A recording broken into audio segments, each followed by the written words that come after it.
And we're going live. Okay, yeah. So everything together, the button inputs for what you've got to do, switching things, aiming, and the shooting mechanics just seemed a bit slow and a bit ponderous compared to playing Apex Legends, where everything seems very smooth and very quick.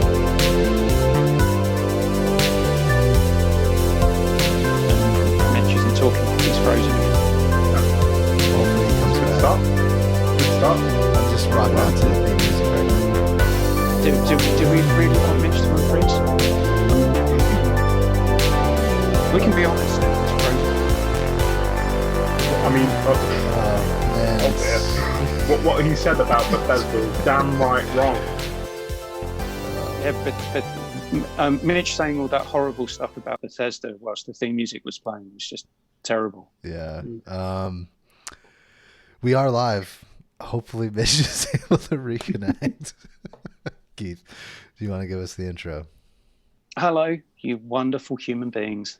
I am the generous, awesome, and handsome McWomble, and I'm here to impart some knowledge and opinions on you. We are the Beerumverate. We are not here to promote drinking. Please drink responsibly. Any beers or breweries maybe we're talking about aren't sponsoring us. We would like to be sponsored, particularly so that Matt can get a new laptop. Dilly. Don't fucking start. Well, I mean, there's going to be plenty. This is a Bud Light free zone. Plenty of Bud Light commercials tomorrow. Yeah, there's going to be plenty of Bud Light commercials tomorrow. Yes. Where else are we? Yeah, that's kind of it. Joined by Liam again. Liam, thank you for coming on. How are things in Cambridge? It's great. I've been playing this game all day, Raid Shadow Legends. I don't know if you've heard of it, but it's a really good game. Everybody should buy it. Yeah. Raid Shadow Legends? Yeah. Never heard of it. I don't know, but I feel like I need to say something about them because I get loads of money just from mentioning them. You've never heard of Raid Shadow Legends? I'm looking up Raid Shadow Legends right now because I'm surprised familiar. none of you have heard of Raid Shadow Legends because I mean you just can't get away from it. Apparently everybody is playing it. This is a mobile game, right? Yeah. No, I've been playing a mobile game at the moment, but it's Marvel Puzzle Quest, and it's just pissing me off because it's anytime something you get to say, here's something really good, but you don't have enough space for you to access it, so you need to pay $4.99 to unlock space. Fuck you. I really miss when you'd buy like nice little mobile games like something like Bejeweled or something back in the day, and you could just get into the thrill of just when you really get into a sort of mode of just tapping away at it. And no, not these days. They'll just go, oh, you've got to wait 2 more hours before you can play this again. Yeah. Honestly, I literally just want to sit on this bus and play this little stupid game for a little. I'm not going to give you £5 for this stupid little thing. Honestly, I think Fire Emblem Heroes is probably one of the best mobile games I've ever played. Partially because of how much free shit you get just from logging in every day. We're going to get on to the concept of free games momentarily. Okay. Not in a good way.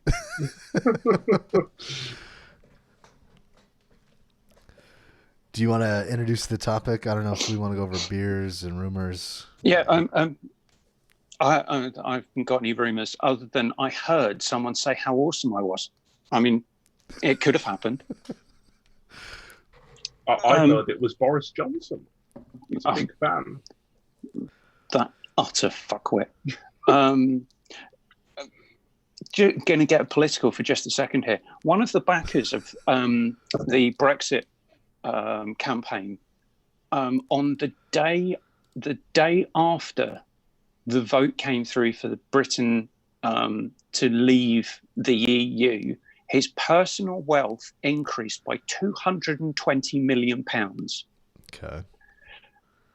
But we needed a campaign, not a Kickstarter campaign, a GoFundMe campaign to try and get Big Ben to bong for Brexit. and that would have cost £500,000. You've got this fucker on one side who earned £220 million for doing nothing because his personal gold reserves increased by that amount overnight. But we needed a GoFundMe page for the public to fund £500,000 for Brexit to bomb. Just going to say here, I'm a Brexit voter. I know you wanted Brexit to happen. But if you put money into that campaign, you're a fucking idiot.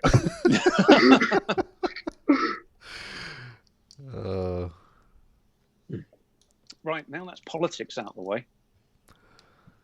On to beers. I found another fruit-flavoured beer that I actually like. Disco forklift truck. Yeah. Mango Pale Ale. Made by Dry Gate Brewery. Of all the fruits. Of all the fruits, I do actually really like mango. It's my second favourite fruit after pineapple, which is my favourite of all the apples. Okay. Yeah. You don't need Golden Delicious when you've got pine. I feel like the name should be a brand of cannabis, not beer. Apparently it's great with barbecue, which is something else I also love.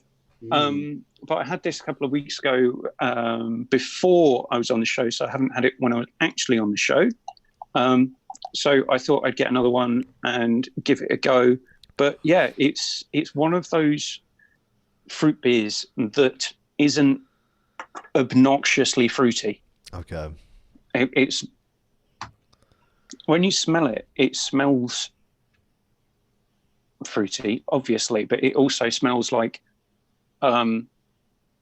it's got a hoppy, malty, beery type head on it. Yeah. So it's not someone has dumped a load of dried mango into the vat when they're making the mulch.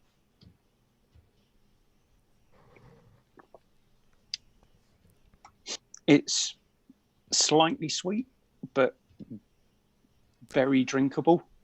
Okay. What's the ABV? 5.1. Oh, all right. So for Evan, that's a session beer. It's sensible. Yeah. But yeah, it's a strange time of year to be drinking this because this is very much kind of summer ale. But yeah, really enjoying it. Another one I've discovered, I would suggest it for people like myself who don't necessarily like fruit beers that much. I wouldn't be able to have too many. It would get too sweet too quickly, but one, absolutely fine. Okay. I don't have a beer with me today, but last night I tweeted out and also threw up on the IG, on the Instagram, a barrel-aged Imperial Stout that I had last night, which was pretty good. Perfect, like, winter beer. It's a little chilly in the air. You want something that's damn near 10% in alcohol to just warm you through. Holy moly. Yeah. It comes in a smaller glass, too. Yeah. Yeah, winter in Las Vegas. Ooh. It got down to a whole 12 degrees centigrade. Wrap up outside. I think I can tell you what it is right now. It's 62 Fahrenheit, so I don't know. No, we don't know. Hey Siri, what is 62 Fahrenheit in centigrade? 62 degrees Fahrenheit is 16.7 degrees Celsius. That's fucking shorts and t-shirt weather. So you're almost spot on with 17, dude.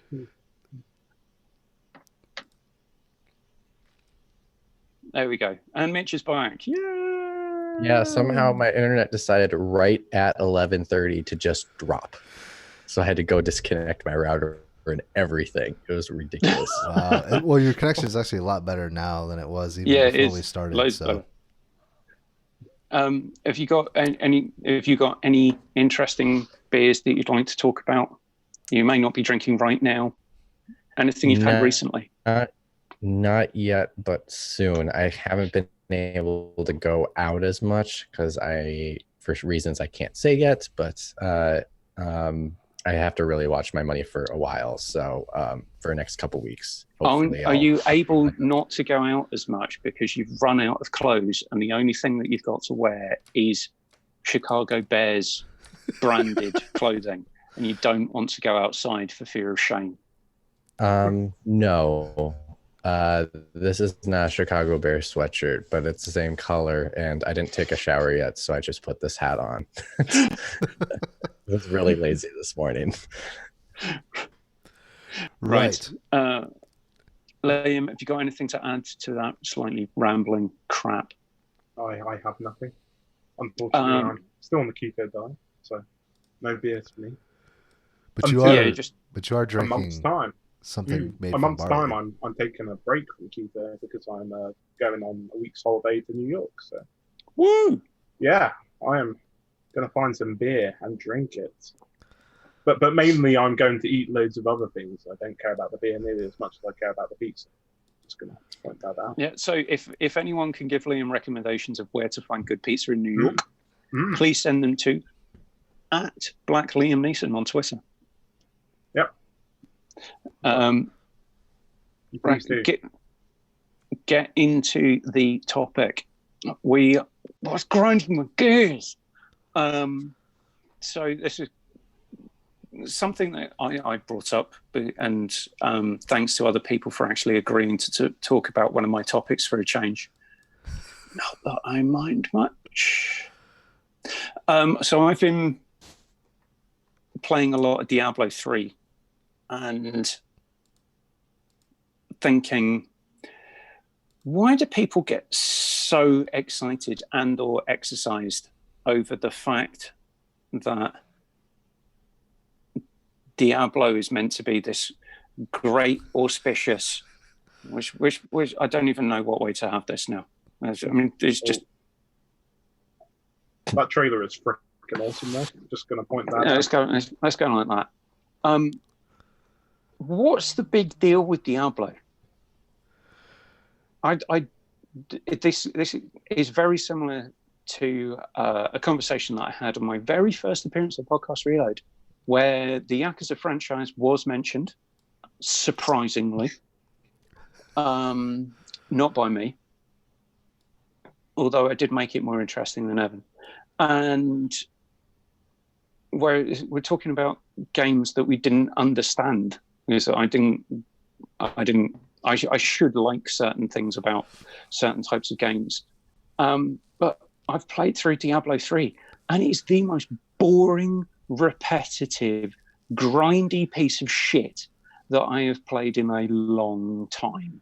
I do not understand why there is such beloved support for this franchise, and I do not understand why people are getting so exercised at BlizzCon when they announced that it was going to be a mobile game. It might as well be a fucking mobile game. The amount of repetitive grindiness. This has been begging to be turned into a mobile game for years. I played through. Sorry, Matt. I actually listened to.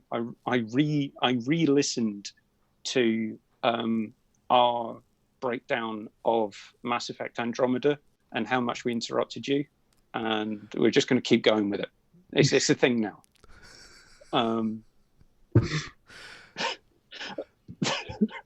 But I can't believe how boring I found this game, and people love it. The writing isn't particularly good. The story is pretty fantasy generic. I thought it was going to. I was actually begging for it to end on about 3 occasions. Like, no, we've got another act. So you got all the way through it. Yeah, that's impressive. Well, I had to. I paid money for it, so I'm not just going to jack it in. When I've paid good money for it, I want to get it all the way to the end. But you know you're allowed to slot play. You know you don't have to play it all the way through. No. I know that there wasn't any trophies involved because I was playing it on my Switch. But I just wanted, what is all the fucking fuss about? And I got to Act 3, and so I just lost all interest. And I just thought, maybe for the love of God, something interesting might happen. No. So here's some. I think the problem is you're playing it alone. That's the first problem. few other problems too. Right? Are you thinking the same thing I'm thinking? Well, that and you're not on the harder difficulties. Are you on any of the What do Inferno? you want to make it more grindy? It's actually not more Lovely. grindy. It's, No, It what just the makes fuck everything is wrong harder with to you? deal with. I would well, say. it makes it a lot more strategic with the abilities, like when you use them and how you use them and stuff. Um, No, I was using my abilities effectively on normal. It was fine. but there's no danger. You could not have persuaded me to play that on a harder difficulty. Just to go, yes. It's not like. So here's the difference. New Game Plus on Marvel Spider-Man, yes, absolutely would I play through that again. Okay. New Game Plus on God of War, yes, I would absolutely love to play through that again. Play through Diablo 3 on a harder difficulty. Are you fucking kidding me? So I've been through Diablo 3 or 4 times all the way through. Wow. Yeah, but you've played Skyrim for over 300 hours. On increasingly harder difficulty levels. And part of the reason I was even able to do that was because my wife and I played it together. So I think having somebody there to play it with you, number one, if you're not just playing it by yourself, and number two, playing it on increasingly harder difficulty as you. I still don't understand why there is such this impassioned, emboldened. I'm trying to think. Infatuation is probably the best word. That I don't get. I mean, I do have nostalgia for the first Diablo because it was unique when it came out, and there wasn't anything quite like it on PC. I think Mitch should have just struck that pose for the entire episode because that was pretty cool. I have no horse in this race, so I have no comment. I would just say one thing I would say is I was never that big of a fan of Diablo 3. I never even played it when it first launched because apparently when it first launched, the game was a mess and people hated it. But I thought Diablo 2 was a lot more. Well, but first it's a lot less. You know, there's less to do compared to Diablo 3, and it's just more methodical. You feel like the sense of progression you get from that game is far more well paced, I would say, and the difficulties much more balanced, I would say as well. Yeah, I just got so fed up with everything with the game. So to the point where for the entire last act, I played it with the sound off. I mean, I feel like the third game lost the identity of the franchise a little bit. I would say it feels more like a Baldur's Gate game than a To me, it feels more like a fucking mobile game. It feels like you should just be tapping the screen, attack this thing, which is exactly what they turned it into. And everyone lost their minds. People talk about it being this kind of graphical masterpiece. It's not. Even the gameplay footage that they showed in the new one, it looks okay. There's a guy who turns into a bear. The art direction seems to have had a bigger improvement than maybe the actual graphics. So I would say. I just don't get what's the big deal with the entire franchise. I guess the only thing I could say about this would be, you know, when you have a game that has an isometric camera view, the perception usually is that this is most likely a mobile type game. So it has to have some kind of gameplay mechanic to make it prove it should not be. And I guess I've never played it, so I can't state if it does or not. Play it. But I was going to say, McWomble, is there any gameplay thing it does that would make you say this has to be on a console, that this is a console type experience besides just... No, there's the entire time that I played it, I was just thinking, yeah, I bought it for the reason of it would be something good to play on the Switch every now and then, just pick up, plug some time into, and kind of forget about. But I can't think of any reason as to why someone would need a, say, high-end gaming rig to run Diablo. I personally think it's a better experience on console, if I'm honest. I could just sit back in like a nice armchair or on my bed and just play it, as opposed to sitting. The other thing about playing it on PC, I watched a bit of Brian Bentley stream it on Twitch, and the constant mouse clicking. Yeah, that's why you have to buy a mouse that doesn't click. Like I have one that doesn't click when you actually press it. It's very nice. It's very satisfying. I don't understand why you need to constantly click the mouse. I mean, can you not just point the cursor in the way that you want to go, and it goes that way? No, and your character moves in the way of the cursor. Yeah, it's the same thing. Not... It's the same thing with like League of Legends or Dota or anything like that. Like you just get into a rhythm of clicking. I don't know. Yeah, but the rhythm of clicking makes me want to cut my ears off.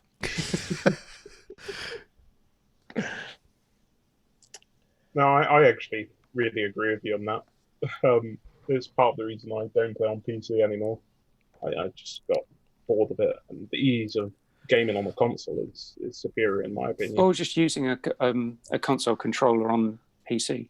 Yeah, well, exactly. Well, I don't. Has the PC version of Diablo 3 have controller support? Because I remember it didn't for a long time. Yeah, I don't know. Probably not, because it's PC Master Race. Yeah, it's one of the few games that could really benefit from it. But yeah, I mean, you get all kinds of PC games that don't allow controller support. Is this an April Fool's joke? Get over yourselves. Jesus Christ, it's not that good. Although the graphical trade-off is better too. When they did reveal that it was going to be a mobile, or there was going to be a mobile version of it, I was like, oh shit, people are going to lose their mind over this. But it's what it deserves. Yeah, I mean, I don't fully understand what the rage and backlash is. Like Command and Conquer Rivals, I actually like that game. I thought the main thing was because most fan bases are absolute lunatics, like, if we're being honest. I think a lot of the backlash for Immortal, Diablo Immortal, which was the mobile game, I think a lot of the backlash behind that was that people were expecting Diablo 4. So because they just announced a mobile game as the last thing in the show and sort of build it up to be this huge thing, get over yourselves. Look, here's a load of grindy shit that you can turn into more grindy shit that you can play a game on a more difficult level to more grindy your shit. And you can do that now. You can do it on the go. Why? I mean, you could already done that on the Switch. That is already on the go. Right. Yeah. I seriously. I think more for them. I think for them it was more the announcement of, this is something that can be, like you said, it should be a mobile game, and so therefore now it's going to be into this mass audience that has never tapped into this franchise, and if they like that grindy mobile, might buy a console just to play again that mobile grindy crap. Yeah, I'll swear for you. If you just kind of raise your hand if you want me to insert a swear word. Yeah, I just don't get it. The emboldened, kind of not elitist, but it's just kind of overwhelming sense of this is the greatest, or this is fundamentally what good games should be. No, get over yourself. I just pre-registered for Diablo Immortal. Good for you. I mean, don't you think? I do agree with you in the sense that, like, Diablo is not a masterclass in any way. I don't think it ever has been. I just think it's a load of fun, especially with somebody to play it with. A time waster essentially. And if you really get into the loot grind, I wouldn't. But I suppose I can sort of understand the meta game behind that. Well, the loot grind might as well be. I'm surprised that it hasn't become loot boxes already. Well, they tried at the initial launch. There were loads of like microtransaction esque features and like a huge marketplace and all sorts. Yeah, the marketplace, but the backlash from the marketplace, I'm surprised that they haven't turned that into loot boxes. Well, wait for the Diablo 4. Yeah, but getting a wizard's hat that was armor 78 and then gave you 100 extra life points to getting a wizard's hat that was 80 armor and gave you 112 life points. I do not care. Give me something meaningful that's actually going to change my gameplay experience, or give me something like Marvel Spider-Man that's going to change the aesthetic significantly enough that I can see it, rather than this isometric view of, I've got a slightly pointier wizard's hat. Yeah, Herbert Jones is probably going to hate this episode. I made the comment on it was one of the newer games that was just recently announced. I think they mentioned it on Game Face. And I was like, yeah, this is the camera angle that Diablo 4 should have. Which game are you talking about? Oh, is it the new Magic game? No, it's not Magic. It's the one that everybody thought looked like Infinity Blade. Like Godfall. Yeah. Godfall. I mean, honestly, like, and by everyone thought looked like Infinity Blade, you mean me? And then everyone went, oh. Okay. Yeah. Well, yeah. That would be everybody pretty agreed cool. with you. Yeah, I thought the next step of Diablo probably would be stepping out of that isometric and going into something like Godfall. Yeah, I mean, it is kind of archaic in a way, you know. It's sort of Well, from we a don't really Bible know era. because that was an early segment. Who knows if the combat in Godfall is a little more complicated than that? Because it could be. It certainly looks that way. For me, it looked like a cross between Infinity Blade and Destiny. Warframe. Yeah. See, I got a Destiny vibe from it, but again, it's an early development, so they could have made tons of changes by then. Who knows? Yeah, the Warframe vibe, because Warframe is that over-the-shoulder third person, and you can do some kind of crazy jumping moves and things like that. And yeah, the aesthetic for me looked like Destiny. That's just why I had that feeling. It's just yeah. It didn't look great. So hopefully they might have done something with it over the year and a half when that thing was made. Yeah, Randy could have done some magic over it. I bet I bet you it's going to already- look tons better. It's probably going to be revealed at the PlayStation 5 conference that reveals the PlayStation 5. I bet they're going to have that game there and show gameplay or something. There is already some footage of the actual game. There's going to current. be rumor is in Godfall. There's going to be some high-level armor called Randy's Magic. Does it make the character disappear? Momentarily. You get a secret weapon that kills all of the enemies like instantly, and it's called Randy's Memory Stick. Oh man. I think we should move on before the lawsuits come in. Right. Who wants to go next? I suppose I will, because I stole your secondary idea, which is Star Citizen. You know what really grinds my gears? It's all these people giving what's his face? I can't even think of his name now.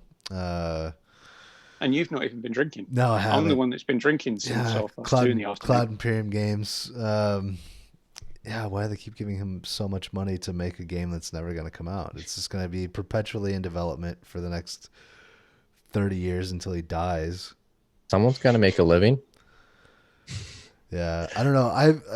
I was intrigued by the idea of Star Citizen just based on how intricate it was. Being able to control Chris Roberts, thank you. Each and every little jet on your fighter pilot, or being able to control a giant ship and be able to land your little ship inside of that and be able to walk around, and how it was supposed to be this like seamless environment, and you go from space to a planet like you do on No Man's Sky, and it's seamless, and that was awesome, right? But I just want a single player, Wing Commander type experience. That's just never going to happen. I mean, apparently That's not going to charge you insurance premiums. Yeah. Yeah, I don't want to spend $120 for insurance on a virtual starship.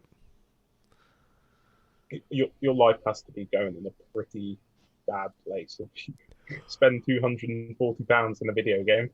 Or thousands of dollars in the case of like some of these Imperial ships that they've got. Yeah, that's just depressing. I mean, it's depressing that people have that kind of disposable cash, I guess. Yeah. Spare a thought for the little guy, won't you? Right. In its defense, it doesn't have loot boxes yet. Yet, when it gets out of alpha status, maybe. Yeah, so you've paid for your insurance loot box. Your insurance only covers the engine. I just want there to be like a £1,000 loot box, but just you could get an apartment, you could get a starship, you could freaking get a moon, man. You could own a moon. That would be cool. Yeah, or you could get insurance. Yeah, and nothing. You could but win insurance for just the engine. The rest of the ship is not covered. Yeah. Or you get put through to a virtual a loss adjuster and say, did you engage in any starship battles? Battles with raiders? Did you get involved with any trading disputes? Your insurance may be invalid. Oh my god! That's going to be the next thing because he's making it super realistic. So they're going to have virtual loss adjusters in the game. There's another rumor. They make the insurance companies like super tight as well. Yeah. Well, you know how. I think did you go to a licensed? Did you go to a licensed ship engineer for your recent upgrades? Sorry, your insurance is invalidated. Having to agree with Matt, I don't understand what's the big deal with. People have obviously got too much money on their hands. Yeah, but they're not spending it wisely. They're not spending it on, say, I don't know, supporting good causes or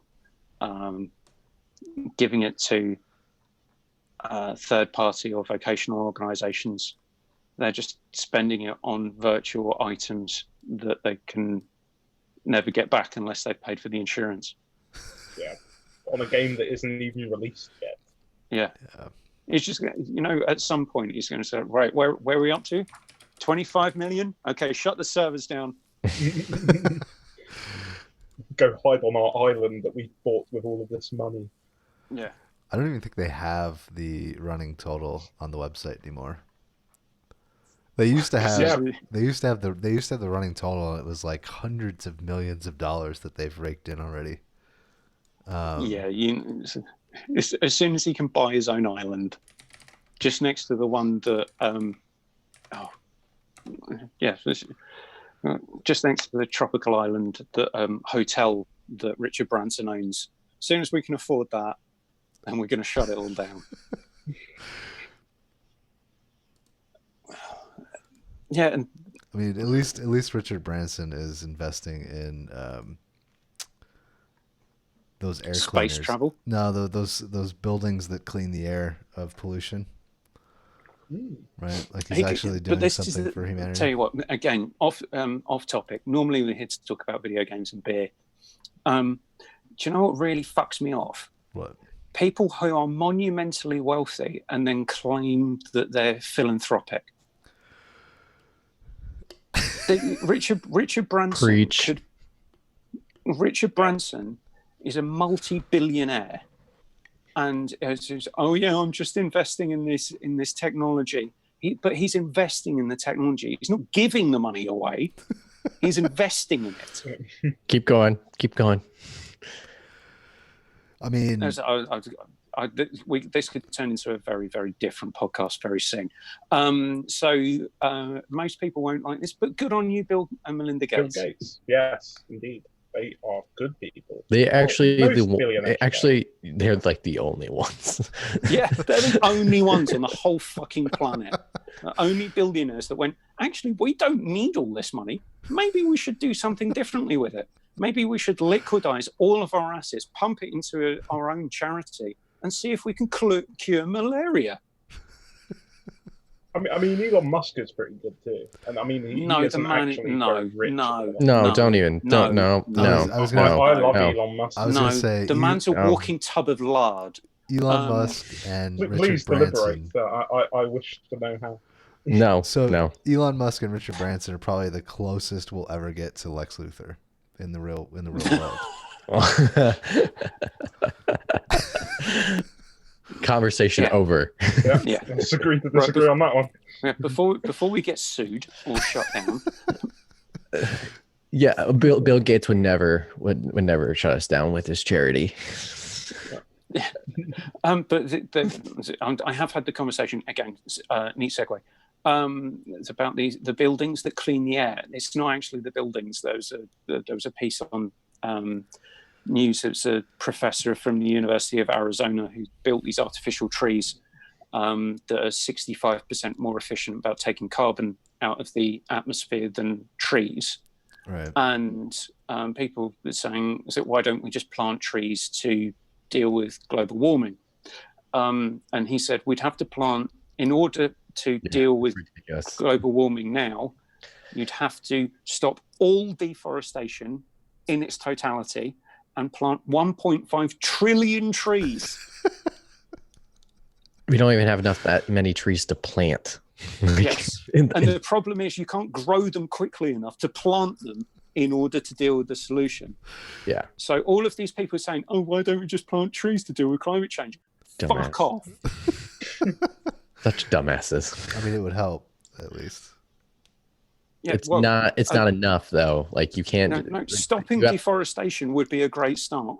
Yeah, there's plenty. You can't do small solutions to an extreme problem like this. You need extreme solutions to fix extreme problems. If you do mediocre small solutions, you're only biding your time to prolonging the pain. Exactly. You want to stop the bleeding. You do not want to put a Band-Aid over a 5-inch cut. In which case, future topic, at what point do we do when all of the silicon runs out? Right, Liam. I was just going to say as well, I mean, this sort of goes into what you said earlier about Richard Branson. It's like... I didn't say anything about Richard Branson. I don't know what you're talking about. Yeah. Don't preach to us little people who simply live on the whims and the machinations of the rich people around us. When we can't do anything to avert climate change by recycling plastic bags and throwing away plastic straws, it's going to make all the difference. No, it's not going to make a damn difference. It's all up to the richer folk and the people who are actually in charge of countries. Are you talking about maybe the world's 1% going to Davos in Switzerland and having a great backslabbing time about how great everyone is? With all of their private jets, of course. Right. Well, I think we're straying off topic. This is a different podcast. This is the Beerumverate late night subverted podcast. Well, Keith, to keep the trend going on controversial topics, I'd like to say that I just don't get how, compared to every single other tech industry, the games industry seems to have a little bit of self-hatred going on, and I just don't get it. Yeah, I see it all of the time in the games press and with a lot of developers as well. And the thing is that this idea is sort of born from something that's true. You know, is that gamers are crazy people. It's true. They act like idiots. They can do sexist things. They cause all sorts of trouble. That I would sometimes they let their passion get the better of them. I would say that's all technology. Let's be honest. Have you seen iPhone people? Are you kidding me? Have you seen I Google? mean, they're toxic, but the self-hatred isn't there. You know, the peers within the industry don't criticize their consumers in the same way that the games industry does. I disagree. I think it's across the board the same. I don't agree with it. The press in the games industry is always berating gamers. You know, also, oh, gamers, Jesus, it's such a funny thing because they're all gamers. It's just they create this very broad topic to describe people who play games when only a very small and loud minority of them are actually that toxic. And I don't get that. I kind of agree with Ian, but Ian, you've just changed your name. That's what I used to call myself when I was a child. Yeah. But I see where she's coming from with the kind of tech wars type stuff, but I don't think game journalism does a negative connotation to gamers. I think mainstream press does that, and I mean, they certainly don't help. I mean, but you know, but I think also mainstream press does that to every type of industry, everything. Not just industry. They do it to the tech industry. They do it to the music industry. They do it to every industry because they want to cause controversy. I'm not talking about the mainstream. You know, it is. The But problem is something I don't get is why the actual industry rates their actual consumers so much. Yeah, it really grinds my gears. You'll see what cool shit I bought myself. AirPods. Although not legit. With of course. Oh no, it does seem legit. McWomble branded AirPods. Oh my god. They are fantastic. McWomble Industry is coming soon. You know, buy my own island. And then you get your logo would be half of the McDonald's arch, so you can just say "F off McDonald's." I would also like to add one more thing to my point. That I think when we talk about other industries within tech, that they actually make the right decision a lot of the time, which is ignoring the more toxic proponents of their industries. You know, they don't talk about them. In fact, they actively discourage them and don't pay them any notice because, I mean, quite honestly, the more notice you give these people, the more they double down on their poor behavior. Use an example, because I have examples where I would beg to differ. I mean, you look at the car industry and the amount of toxic fans that you have with, like, Tesla, for instance. You know, you just ignore these people. They act like if you don't own an electric car, you're an absolute moron, you know, which is completely stupid. I mean, not everybody can afford a Tesla. Planet. Exactly. But then that doesn't even talk about how much energy is used to create a battery for a Tesla car, and there's loads of things to overcome or the huge concentration of heavy metals. Exactly, it's a work in progress, and berating or how people. Destructive it is to produce aluminum. Yeah, exactly. Bauxite mining is quite possibly one of the most contaminating. I think there's a difference in you trying to compare the car industry to the video game industry, because there's a difference. The car industry, it's a form of transportation that a lot of people need to use to live their daily lives. Whereas technology, not necessarily every piece of technology is necessary to be able to live your daily life. Now, some people don't have to live with a car. I don't have a car right now. But the majority of people utilize a vehicle to get to their destinations. And so that's where I would beg to differ. It's entertainment industries tend to self-deprecate themselves. Or media in that industry tend to self-deprecate themselves because it's entertainment. It's not a necessity. It's not deprecating themselves that I have a problem with, because that's not really what they do. They deprecate the consumers, the people that buy into the products, the most ardent But they fans. still do that. The movie industry does it all the time. Have you not seen Marvel, Disney, and all that go at each other? By each other and then deprecate the fans. I'm probably one of those things. If you care about Marvel films, it doesn't necessarily make you a fan of the art form of film. You know, it's a difficult margin. You know, I mean, they are pretentious arseholes that mock people for being invested in something that they feel is beneath them. But Might be I the wouldn't say it's the same way that people just frankly try to dissociate themselves from actual people that just buy games on a daily basis and just enjoy them. might I be think getting back Burkoff, you're going to say something. McWam will stop. Burkoff, go. might be no, it no, might be you wouldn't know to speak. it might be the navel gazing is what you're getting at, Liam, right? Like the being so absorbed in the industry and all the facets of it is where the self-loathing comes in. Yeah, I guess so. Yeah, that's true. I mean, I'm a big film fan myself, and there is nowhere near as much toxicity towards consumers as there is in the games industry. Well, I mean, I've even seen press siding with the actual developers because of their bad tactics involving microtransactions and things like that, which is, you know, it is a loud minority in the press as well, but at the same time, it leaves a bad taste in my mouth. You don't get people in the films industry saying that, oh, this film's bad. I don't know what kind of comparison you would make to that. In the films industry. I'm sorry, I have to because I follow the movie industry a lot. Like, I not only follow the game industry, I really follow the movie industry a lot, and I watch tons of insiders that are in the industry and watch podcasts and all that kind of stuff, and they cover news stories and all that kind of thing. It's the same thing as the video game industry. It truly is. And the example that you just gave, if you look at the new Skywalker movie that just came out, that I could say that is something to counter your argument, is that movie came out to appease fans and critics, and it was garbage. And critics, thank you, and it is garbage, and fans killed it. I mean, not fans. I'm sorry. Journalists killed it because it was for appeasing fans, and criticized fans for trying to make a film be changed because they didn't like the last one. I mean, that's exactly what the video game industry does.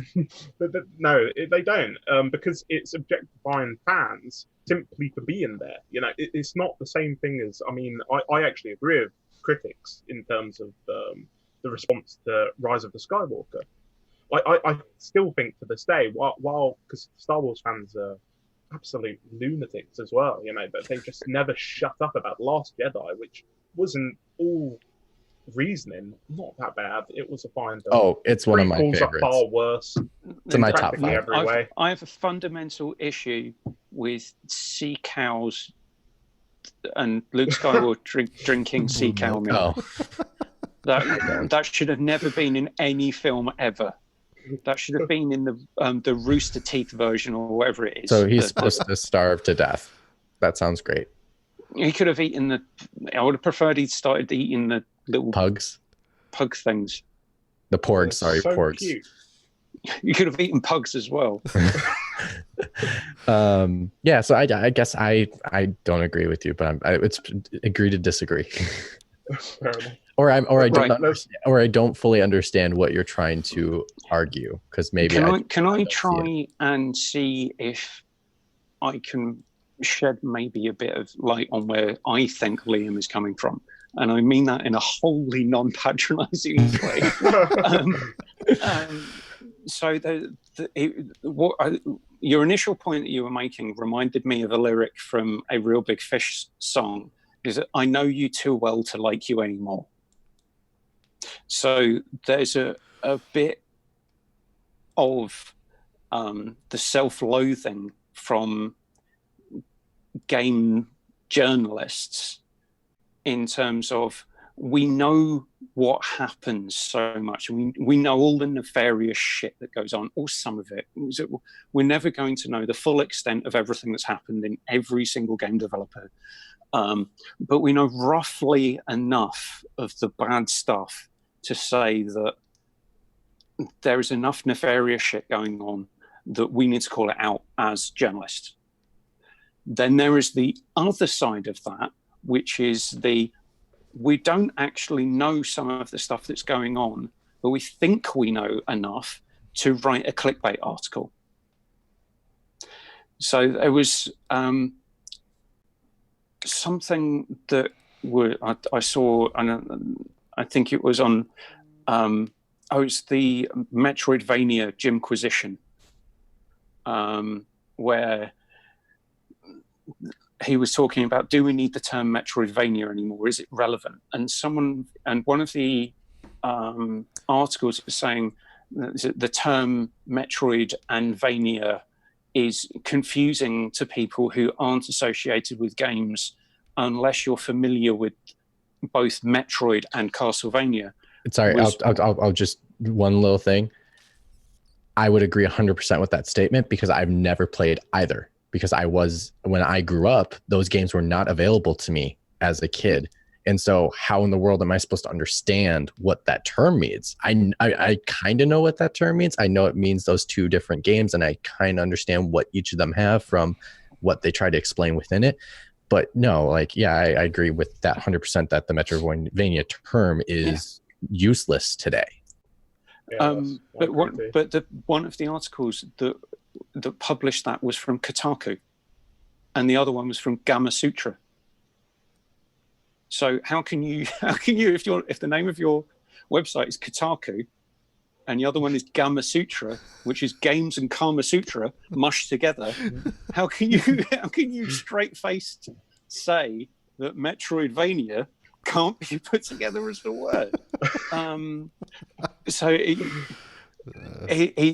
But the way you just explained that story, that's not what they were saying. They were saying that it's too old of a franchise to put them together. No, it's not that it was the age of the franchise that was the problem. It was the fact that there needs to be a more relevant term. An actual term, not a combination of two games. Yeah. So I would totally agree with your argument more. Doom Clone was replaced by first-person shooter. Right. Is what they were saying. So why do we still use Metroidvania? And my response was, I agreed with Jim, which was, we've been using the term for 25 years and no one fucking cares. I don't know if it's been 25 years. Correct me if I'm wrong, but it was Jeremy Parrish that coined the term, right? Yeah, it was. So I think in the context of when he originally used the phrase, it was specifically in reference to quote unquote retro games, and then just caught on. Yeah, and that's how words work. Things catch on. Right. But okay, going back to my actual point, which was the two writers of the articles were trying to make a unnecessarily critical point of the games industry in order to get people to read their article. And that's what I thought, what you were saying, Liam. And to be honest, you could look at any industry and that's what happens.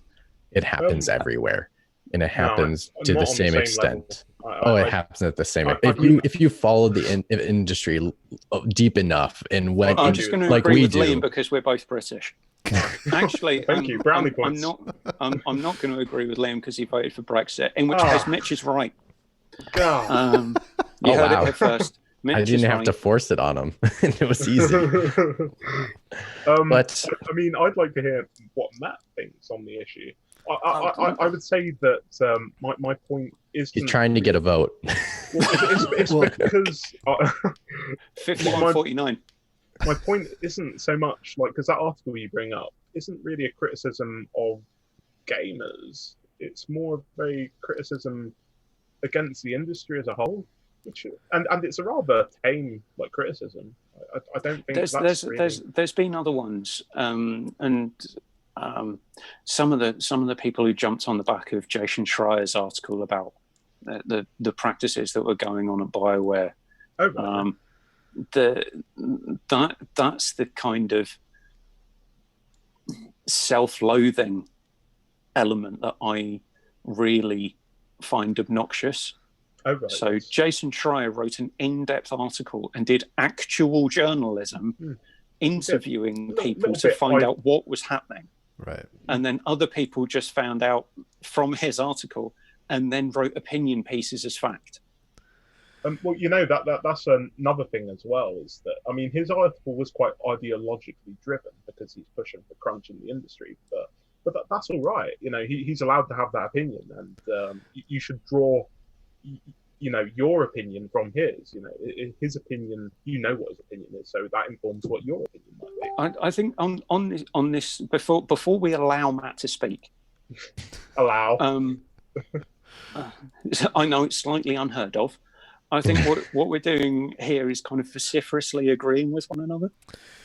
I think you just misunderstand where I'm coming from, because that again is a better example of gamer toxicity. I'm not gamer toxicity, idiots on the internet toxicity. Well, it's a vicious cycle, right? So I think it's a combination of the navel gazing and getting into the weeds, but it's also, you have these practices in the industry like loot boxes and whatnot, and you can blame the people that spend their money on those things, or you can blame the publishers, or you can just blame everybody. And I think everyone. Right. Just blame everyone. Who's really at fault, right? And because I spend $2 on a mobile game, am I really the problem? Or is it the developer? It depends. Is it Diablo Immortal? No, but I might spend money on that. And see, with that argument, I would say people are like, well, the Star Wars movies are going downhill, but yet made $1 billion. No, I mean, it is going downhill. People are still putting out their pocketbooks for $1 billion film. I mean, each film's made less money. But that doesn't matter to them. It's not a significant difference. It's still even over if the $1 billion. Bad, people still want to watch Star Wars, and they hope that Star Wars is going to be great. It's same thing with the game and loot boxes. Like, they'll still go see them, yet like people get criticized for it. The truth about loot boxes, though, is that they cater to a very small minority of people. They make most of their money from whales, people that want to just spend all of their money on this one thing as much as possible, but they don't cater towards the general audience. It's not necessarily that they want to, so they feel either compelled to. Or by their shareholders. The general audience hates these things, though, and if you cater to that small percentage of people that are going to give you the most money, you end up losing your general audience along the way. I think we've kind of drifted a little bit from where Liam started on this. For sure. Yeah. So, Mitch. Yes. Yes. You want to know what grinds my gears? CD Projekt Red. Oh, man. That's what grinds my gears. Here is a studio, and I don't want to be interrupted during this because I got stuff to say. Lay it on me. Here's a studio. Now, I don't know what games they made prior to the Witcher games, but here's a studio that has made 3 Witcher games. One completely unplayable. A second one partially playable. A third one is playable. But man, if you've experienced what I have, oh, that thing is broken, bro. That thing is broken. And here they make those 3 games. Somehow get critical acclaim on the third one. Don't understand that. Do not. I think it's a good game, good to great, but I do not see it as like a game of the year, life-changing game of any capacity.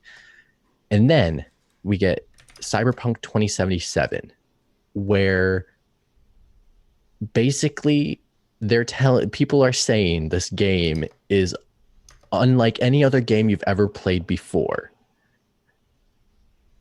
You just so much talk, and we finally see the game and it looks good, but at the same time you question if this is even real, because obviously it's a demo, so they can conceal a lot of things. It's how do you buff that out into a bigger thing? And now the game got delayed to September. I do not understand how people have trust in this game. Well, or this studio. I don't. It's going to be broken when it comes out. I bet you. Well, I would say, okay, so there was a huge deal with... Keith didn't like it, so he walked away. Yeah. There's a huge thing with Witchergate, right? When the Witcher downgrade gate or whatever, where the game supposedly looked this good when they showed it, and that was actual gameplay, and then the game came out and it didn't look as good, and whatever. And your speed, and just to clarify for people, you're talking about The Witcher 3, correct? Yeah, Witcher 3. So yeah, I think we're gonna experience that again, and it's gonna be with graphics and or gameplay elements. But at the same time, like, does it really matter if you're able to enjoy the game? I didn't find the game very enjoyable, to be truthfully honest. The Right, Witcher so- 1. so but you're- here's the thing for Cyberpunk. The things that they are saying, the things that they are promising in this game, They're and not going to happen. you- which people's is expectations frustrating because your studios need to be held accountable. Like, because people are going to pre-order this game and then not get the experience that they were expecting out of it. And making statements about what your game elements are going to be, especially with a demo that specific, and saying this is exactly what the game's going to be. Usually when they come up with a game demo, usually it's doable, and they just have to find a way to buff it out to like last 40 hours. Like the example for the God of War demo. Yes. Are there things different in that demo? Yes. Is it dramatically different? No. It's very similar to what you got. There might be some slight changes to UI, maybe slight changes to animation, but the look, the feel, everything was exactly the way it was. Here it's saying they were like, you can walk around the world and there are hundreds of conversations happening around you, and you can listen in, and all of a sudden you'll have a mission from one of them. And it's like, how real does that sound? And they said it's going to be bigger than The Witcher 3, and that's where I don't believe them. I call bullshit on that. That it's going to be bigger than The Witcher 3, or No, not unfortunately, I agree with everything Mitch is saying. It's a very alien concept for me. But all of the claims that they're making, all of the kind of highfalutin open world, there's going to be however many different NPCs, and they're all going to have their own lives and everything like that. It's very similar to the feeling that I get when everyone said, when Ubisoft were talking about Watch Dogs Legion. It's like, yeah, right. Yeah, okay. Believe it when I see it. They made the same claim with Oblivion and the Radiant AI system in that. How people are all on their own time clock, and they do their own things, and they interact with, Tell me lies, tell me sweet letters. And it's just so frustrating to see I guess the ultimate frustrating thing I don't get is, how do people put this studio on a pedestal? Yes. For studios that are put on a pedestal, Naughty Dog, they have a track record of amazing games. Now, did they start off not so hot? Sure, that's fine. But they have multiple games along their line that they have created that have put them on that pedestal. Trying to think of another studio off the top of my head. I can't think of one right now. But BioWare back in the day. Yeah. Well, BioWare back in the day had incremental growth into their development of their games, where The Witcher 3 is a good to great game, and they have not had a good to great game multiple times in a row yet. So why are people putting them on the pedestal of a rock star? Hype. It makes no sense. No sense at all. I do not understand it. I do not trust studios that. I trust your track record, and your track record for 3 of your games have been bad. Unfortunately, even Matt is a fan of The Witcher 3, and Matt's not you, Matt. Not you, Matt. I'm like, no, I don't like it at all. Matt Kyle's a fan of The Witcher 3 and says The Witcher 1 is unplayable. It's unplayable. Yeah. Don't get it. Love it. I'm just wondering, what do you think I'm going to say now, Mitch? What do you think? You think I'm going to be a contrarian?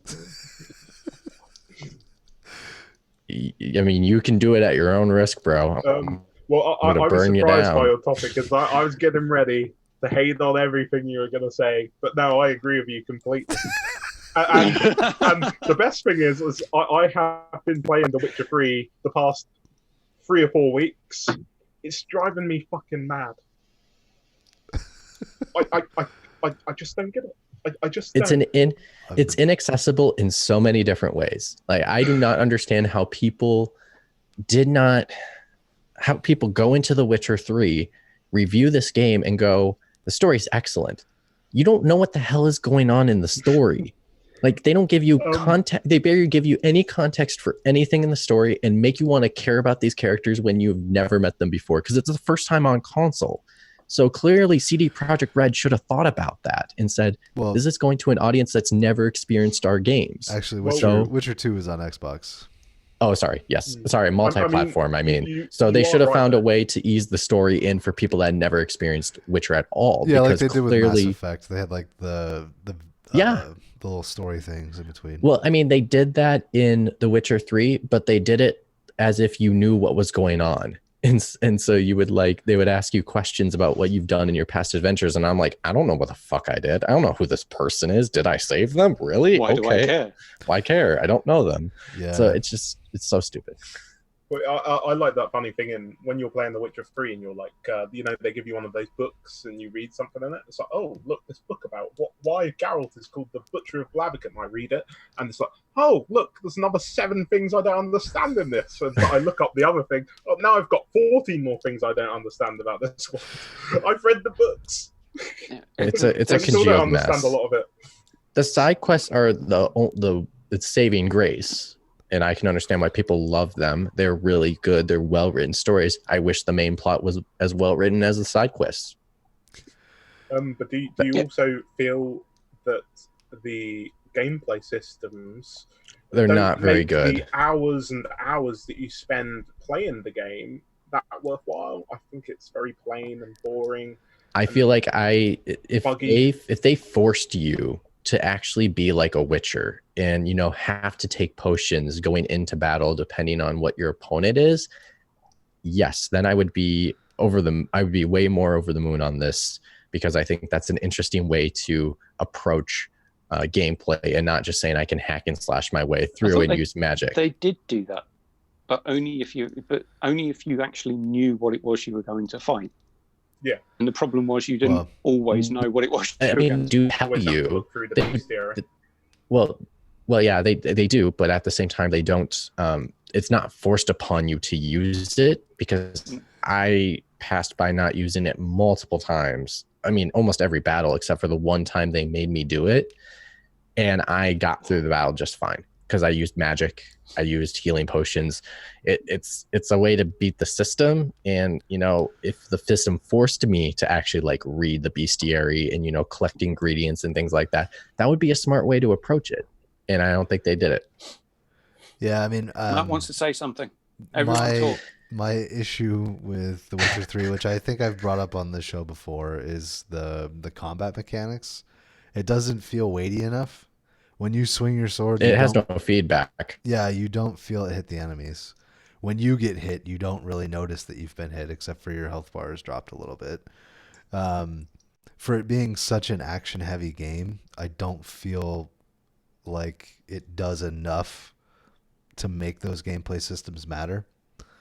Yes, and I think that Cyberpunk is probably going to suffer from the same type of floaty mechanics with its shooting. I don't know that it's going to matter to most people, though. I mean, and that's the crux. That's my issue. Yeah, that's the crux of the argument, which is, what's the big fucking deal with CD Projekt Red? Why has Cyberpunk 2077 got this amazing level of hype with to the point where it's basically going to be a for sure game of the year contender before they even see anything. I think with really no justification. I think part of it is subject matter, right? We haven't seen anything quite in this genre before. What are you talking about? We've had Deus Ex. No, but 4 of them. Cyberpunk's different than Deus Ex, though. Deus Ex has a different aesthetic to it. Deus Ex really isn't cyberpunk. It's more futuristic dystopia, which I guess you could argue is the same thing. But is it? Yeah, it's the same exact thing that they're talking about in Cyberpunk 2077. Like left hand, right hand kind of. Well, I mean, I don't know. Cyberpunk's more neon. Anyway, coming back to the crux of the issue, Sure. which is CD Projekt Red has really done nothing to garner the level of hype for Cyberpunk 2077 And reputation. and its overall level of reputation that it's got amongst gamers. So much so that people, unnamed person, can get vilified over the internet for doing something sensible as being a bit of a journalist. So I don't know why this is the episode that Mitch and I acquiesce on so many things. I think we've agreed on everything. This is very strange. Yeah, I feel odd. Just have to get McWomble drunk and have him use big words. Yeah, it's just the thing that makes me really frustrated about this is the unfortunate thing. And for all regards, I could play this game and I could be the one reviewing this game, and it could be everything that they said. And if it is, that's awesome. That's great. I will happily give it a high review score. But it's done nothing to deserve that now. Correct. And so my nervousness is if it's anything like The Witcher or even a little bit less than The Witcher 3, my nervousness is that they are going to give this high review scores and acclaim it as some of the greatest game of all time type pedigree, which it clearly does not deserve. And it's unfortunate because then it does not force the studio to actually work harder to make a better game, because I think they have a good game in them and they're close. But I'm trying to think of an example of a different studio who's not got the same level of hype. So a studio who's produced a good couple of games and they've got a good game coming up, but it's just not blowing up as much. Honestly, I think Polish studio, like Dying Light 2. Yeah, but nah. Sucker Punch. Yeah, I was gonna say Sucker Punch. I was gonna say they have the Sony bump anyway. But I honestly think Sucker Punch's Ghost of Tsushima should be getting the hype that Cyberpunk is, because have you seen that game? And have you seen their past games? Yeah, I mean, and this is what I was trying to think whilst you were talking, whilst also listening to you, obviously, because I'm polite like that.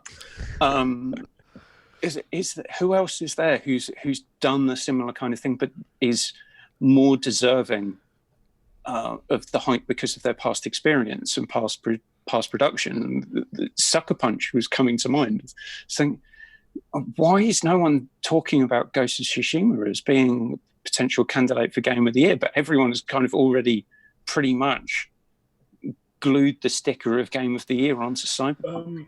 I feel differently. Oh, sorry, Matt. Liam, just go for it. Okay. I feel differently because I love Sucker Punch and I love the Infamous games, but we haven't really seen that much of Ghost of Tsushima. The art direction is delightful. We haven't seen that much of Cyberpunk. We've seen the same. We've seen the same amount of Ghost of Tsushima. We did see an hour of gameplay. 45 minutes of very, very restricted footage. Yeah, it was very condensed and very much in a little area. My point isn't against Cyberpunk, because I agree with you guys. Matt, what do you think? My point is just that Ghost of Tsushima, I feel like, is still in that same sort of category. But the only difference is that the developers have a little more pedigree. I mean, in my but they shouldn't. Opinion. That's the point. My example is Metal Gear Solid 5. I think it's unfinished. It's repetitive gameplay.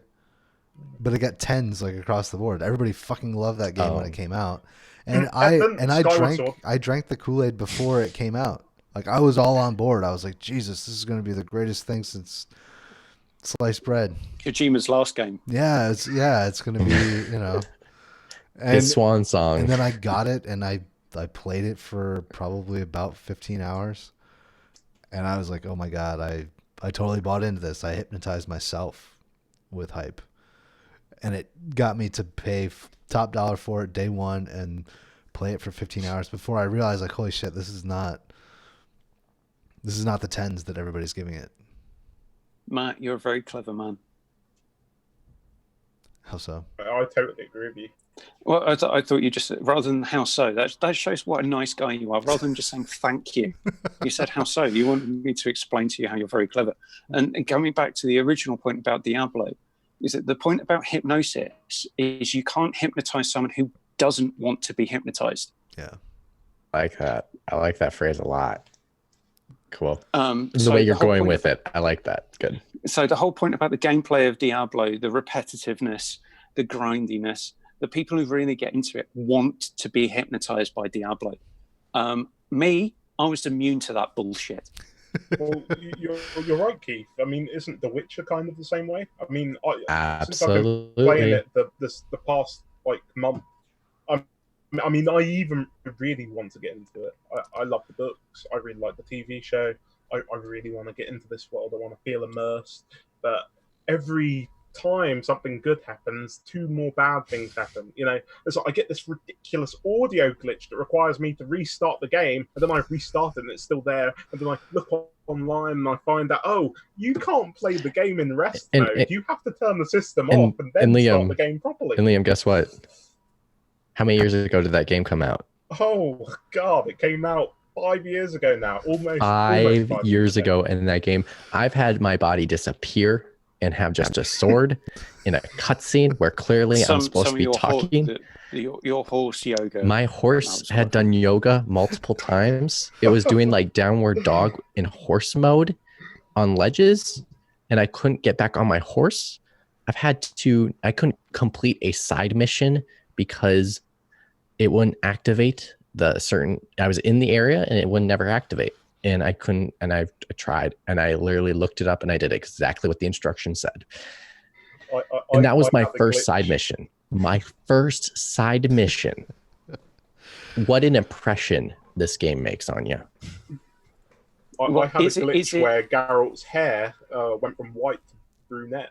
And I couldn't unbrunette his hair for about 6 hours of playing the game. Can we honestly, we could do an entire subject about Witcher glitches. Definitely good. So why didn't The Witcher 3 get the same level of vitriol that Mass Effect Andromeda did?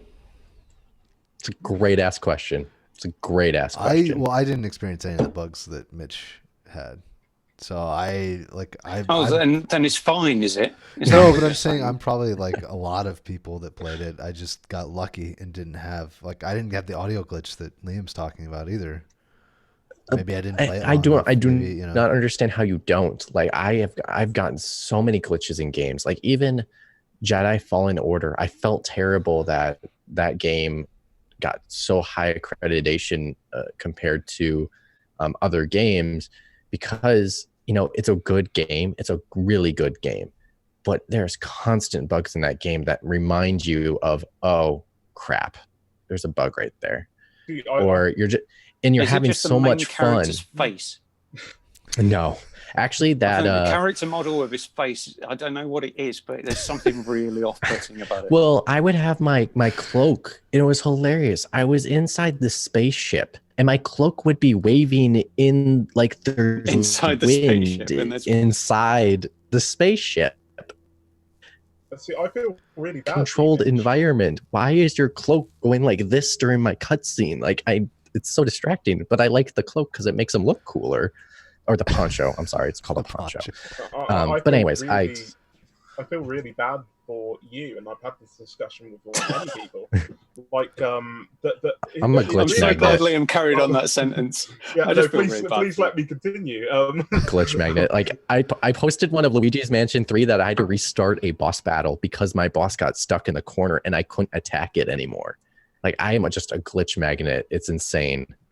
Well, it's just like the amount of glitches that you get in the game can drastically affect your enjoyment of it.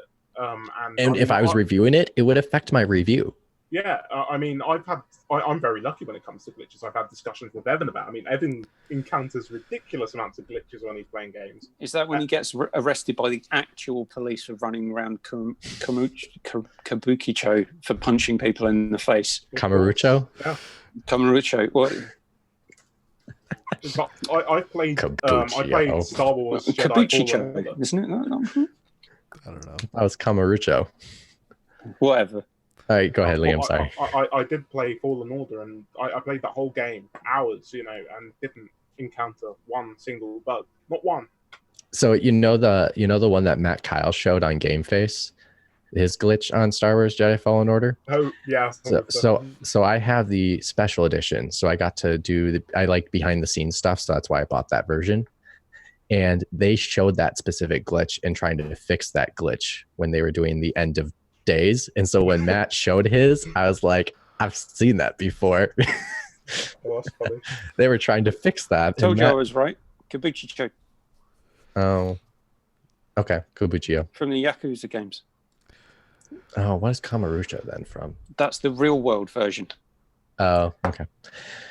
What is it with Matt Kyle and getting famous glitches in his video games? I have no idea, but all right, Watch fellas. it, right? Yeah, I was just about to. Let's end this shindig on we each get one last phrase to say on each of our grinding of gears. You get one sentence to say about your thing.